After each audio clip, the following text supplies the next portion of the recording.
G'day lads, welcome to another Lawnlads vid. Today we have a $50 14-inch Scott Bonnar pickup.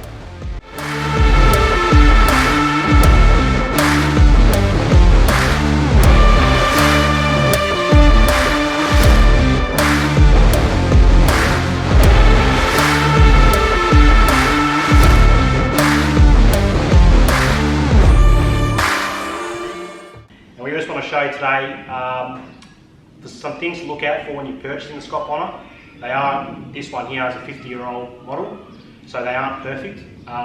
So there's some telltale signs to look for when purchasing one. We'll get it cleaned up and we'll try to get it started today. So let's get to it. Alright, so as we said, this was our little $50 bargain that we picked up, bit of a road trip yesterday. So James is just going to walk you through some things that we look at when we go to pick up some Scott Bonnars. As you can see in the background, we have some experience of going to get some.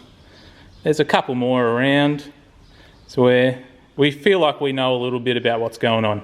So obviously looking at this model here, depending on your knowledge of these machines, there is something unique on this model.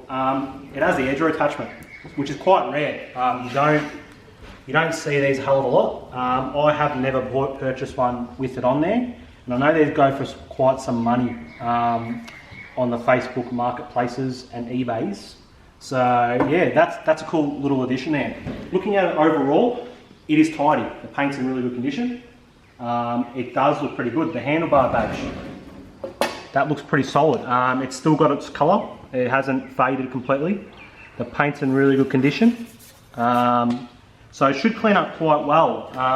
If you look at the handlebars here, there is some pitting on them, but there's no flaking, which is good. So these should actually clean up quite well with a polish. It has got an aftermarket throttle on it, so some stage someone has tinkered with this and probably put a new one on, because the actual, what they meant to look like is over here. I'll bring it over here. That is the original throttle adjustment. So it has been tinkered with at some stage. When you look at this here, there's a couple of things that we obviously really want to look for when we're purchasing one of these. Now, everyone on the Facebooks, everyone's going on about cracked rails.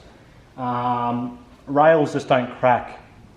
Decks crack as well. Solid decks crack as well. Let's go over to Michael's 14-inch solid over here. Bit of a story to this one. So we've got a mate lives in Sydney. Shout out to you, Aaron. He just got married recently, so I wanted to surprise him with a Scotty.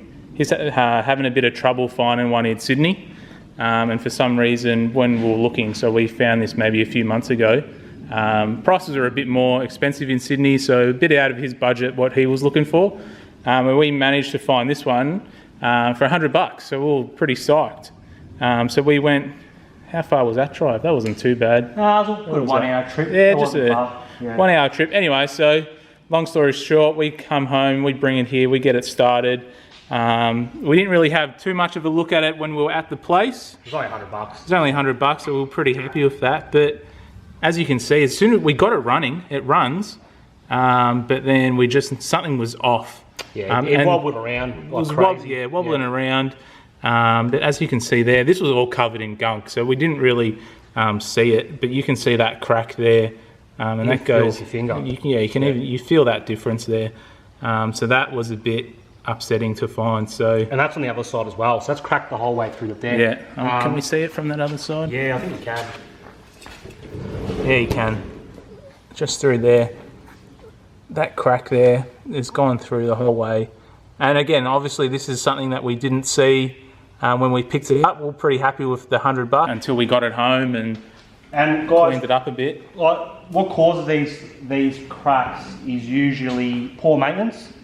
Now, the thing that stands out to me personally on this mower is this engine's not the original engine. It's been changed at some stage. Most likely, I reckon, the bolts weren't tightened up correctly. Potentially the other mower had a bent drive shaft, so they've changed the motor over, and that crack's always been there, and they probably haven't bothered to repair it. So that's what I reckon's happened. personally. I can't obviously be 100% sure, but it's obviously something to do with its engines cause the crack.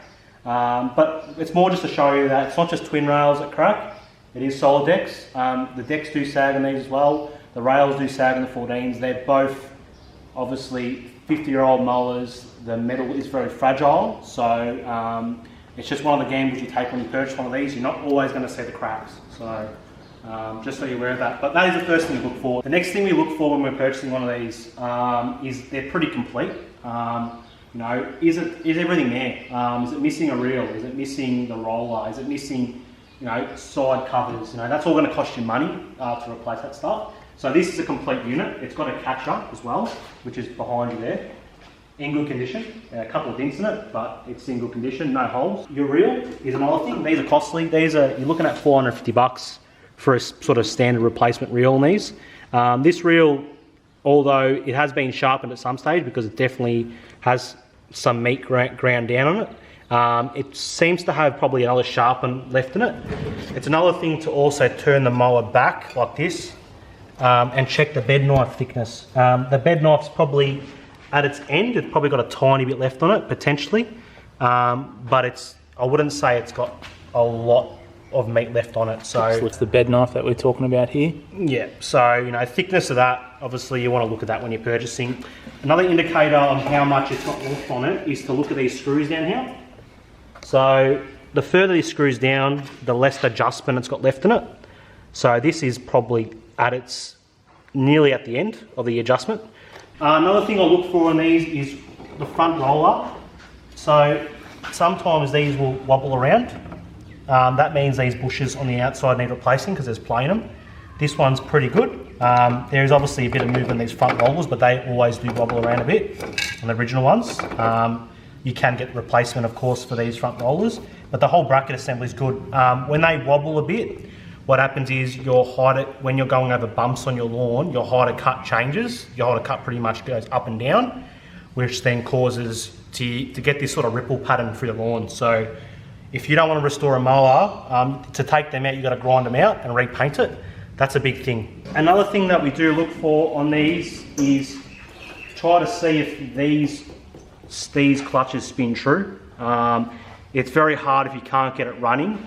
I try to actually pull the spark plug lead off and turn over the mower, and then sometimes you can actually see if it's out of balance, which this one slightly is out of balance, if you can see that. Potentially it could be the clutch cone wear or something like that, but that's something to look for. If this doesn't spin true, you could potentially have a bent shaft on the engine. This is what you get with the, sorry to cut you off, 50-year-old mower. Yeah.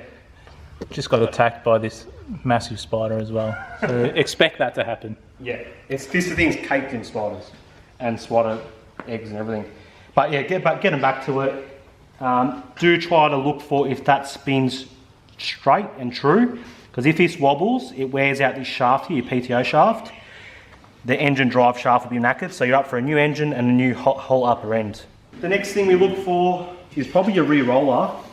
Looking at the condition of the rear roller, because rear rollers are expensive, second-hand replacements. They're expensive. And this is one of the only parts that they actually don't make Yeah. brand new yet. Some people are working on them, but not available Yeah. to purchase. Yeah. Here's one that's a bit cooked. So we spoke about this gap here. You want that gap to be as minimal as possible, but obviously that one's spread out. That's almost a centimetre spread out, which is not ideal. And then obviously you can see here in the corner, that's got an actual hole in there. So I don't know what's ever, and there's a few cracks there on the side, I think. Just about get your finger in there. Yeah, pretty much. Like something else could fit in there. If you can take the chain cover off, it's a good idea to take the chain cover off. They are big dollars for sprockets if they are worn down. They tend to not be something that wears, but it's expensive if you've got to change them. Chains are also, you know, you're looking at about $100 for a set of chains.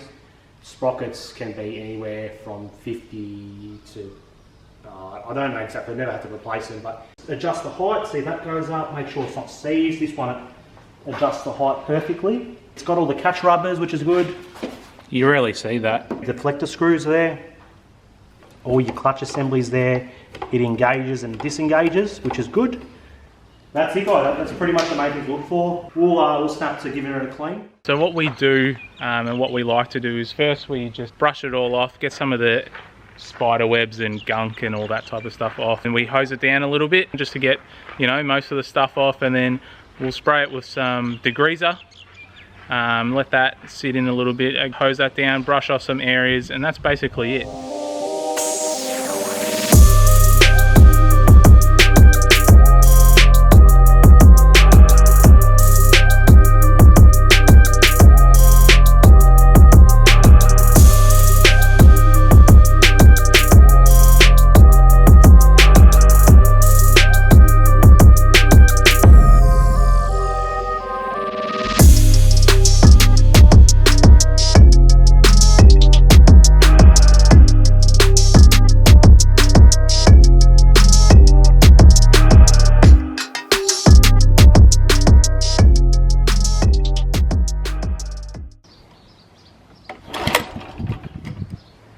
It's gonna start.